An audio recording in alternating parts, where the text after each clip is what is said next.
Many years ago, Paul Bunyan was born in the northeastern American state of Maine. His mother and father were shocked when they first saw the boy. Paul was so large at birth that 5 large birds had to carry him to his parents. When the boy was only a few weeks old, he weighed more than 100 pounds. As a child, Paul was always hungry. His parents needed tens of cows to supply milk for his meals. Before long, he ate 50 eggs and 10 containers of potatoes every day. Young Paul grew so big that his parents did not know what to do with him. Once Paul rolled over so much in his sleep that he caused an earthquake. This angered people in the town where his parents lived.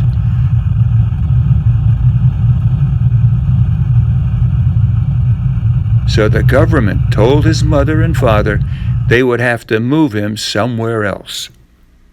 Paul's father built a wooden cradle, a traditional bed for a baby. His parents put the cradle in waters along the coast of Maine. However, every time Paul rolled over, huge waves covered all the coastal towns. So his parents brought their son back on land. They took him into the woods, and this is where he grew up. As a boy, Paul helped his father cut down trees. Paul had the strength of many men. He also was extremely fast. He could turn off a light and jump into his bed before the room got dark. Maine is very cold for much of the year. One day it started to snow. The snow covered Paul's home and a nearby forest. However, this snow was very unusual. It was blue. The blue snow kept falling until the forest was covered. Paul put on his snowshoes and went out to see the unusual sight. As he walked, Paul discovered an animal stuck in the snow. It was a baby ox.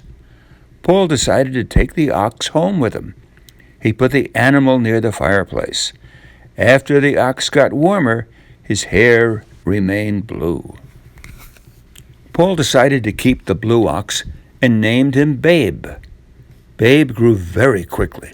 One night, Paul left him in a small building with the other animals. The next morning, the barn was gone, and so was Babe. Paul searched everywhere for the animal. He found Babe calmly eating grass in a valley, with the barn still on top of his back. Babe followed Paul and grew larger every day. Every time Paul looked, Babe seemed to grow taller. In those days, much of North America was filled with thick green forests.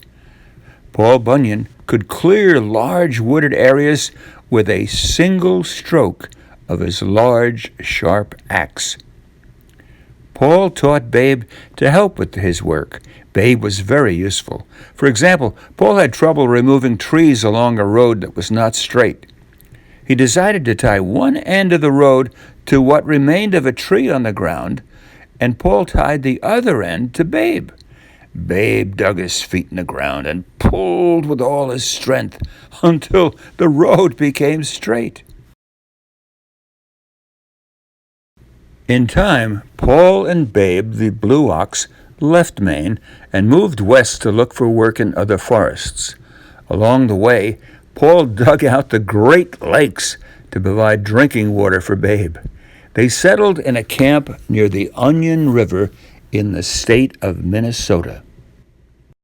Paul's camp was the largest in the country. The camp was so large that a man had to have 1 week's supply of food when walking from one side of the camp to the other. Paul decided to get other lumberjacks to help with the work. His work crew became known as the 7 Axemen.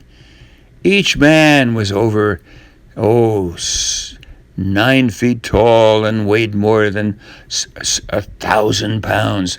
All of the axemen were named Elmer, and that way they all came running whenever Paul called them.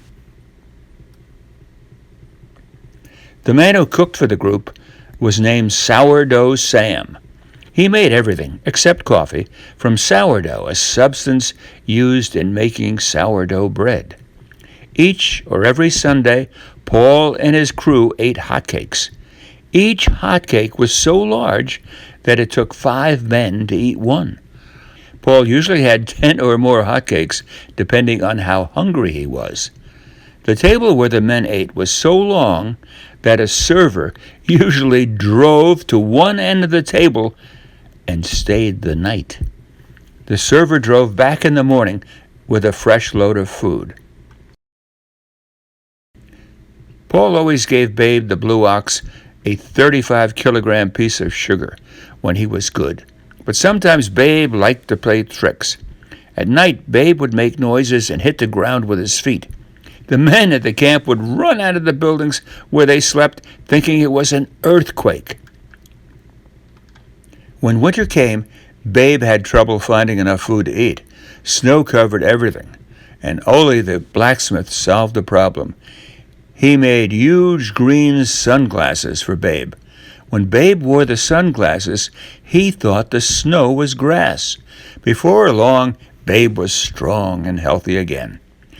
One year, Paul's camp was especially cold. It was so cold that the men let their facial hair grow very long. When the men spoke, their words froze in the air. Everything they said remained frozen all winter long and did not melt until the spring. Paul Bunyan and Babe left their mark on many areas. Some people say they were responsible for creating Puget Sound in the western state of Washington. Others say Paul Bunyan and Babe cleared the trees from the states of North Dakota and South Dakota. They prepared this area for farming. Babe the blue ox died, sadly, in South Dakota, and one story says he ate too many hotcakes, and Paul buried his old friend there, and today the burial place is known as the Black Hills. Whatever happened to Paul Bunyan? Well, there are lots of stories. Some people say he was last seen in Alaska, or even the Arctic Circle. Another tradition says he still returns to Minnesota every summer. It says Paul moves in and out of the woods, so few people ever know that he's there. And that's the story of Paul Bunyan. Statues of Paul and Babe can be found throughout America, and one of the most impressive and memorable statues is in California at the Trees of Mystery. And the statue of Paul is 49 feet tall. He holds a 24-foot long axe and wears 10-foot tall boots. And Babe is 35 feet tall.